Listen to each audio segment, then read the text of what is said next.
হাতে আর সময় নেই বললেই চলে। আগামী 30শে ডিসেম্বর থেকে শুরু হতে চলেছে 30তম উত্তর দিনাজপুর জেলার বইমেলা কালিয়াগঞ্জের সুন্দরী উচ্চ বিদ্যালয়ের মাঠে। শেষ পর্যায়ে প্রস্তুতি চলছে জোর কদমে।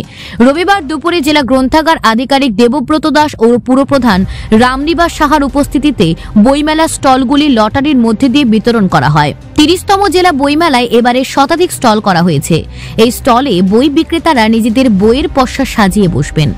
পাশাপাশি এদিন পুরপ্রধান রামনিবাস থানার আইসি দেবব্রত মুখার্জিকে সাথে নিয়ে বইমেলা ও মাঠের নিরাপত্তা ব্যবস্থা খতিয়ে দেখেন।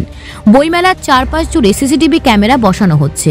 এ বিষয়ে জেলা গ্রন্থাগার আধিকারিক দেবব্রত দাস জানান, আমাদের 30তম উত্তর দিনাজপুর জেলা বইমেলা 2024-25 আর্থিক বছরে আমাদের যে এইবার মেলা কালিয়াগঞ্জ পার্বতী সুন্দরী হাই স্কুল ময়দানে হচ্ছে।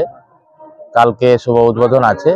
তো এই মেলায় যে স্টলগুলো অংশগ্রহণ করেছে কলকাতা থেকে বা আমাদের লোকালও আছে কিছু, তারা যাতে সুষ্ঠুভাবে স্টল নম্বরগুলো পায়, কারণ পজিশন নিয়ে অনেক সময় অনেক সমস্যা হয়। তো আমরা সেটাকে সুষ্ঠুভাবে নির্মাণ করার জন্য আমরা আজকে এই লটারিটা অনুষ্ঠানটা করছি, ছোট অনুষ্ঠান, যাতে করে সবার মধ্যে একটা মানসিকভাবে যে শান্তি পাই যে আমরা অনুষ্ঠানটা এই লটারিটা আইন মেনে সবাইকে সমনজরে দেখে কাজটা যাতে করতে পারি। উত্তর দিনাজপুর থেকে অনুপ জাসওয়ালের প্রতিবেদন, নিউজ টুডে।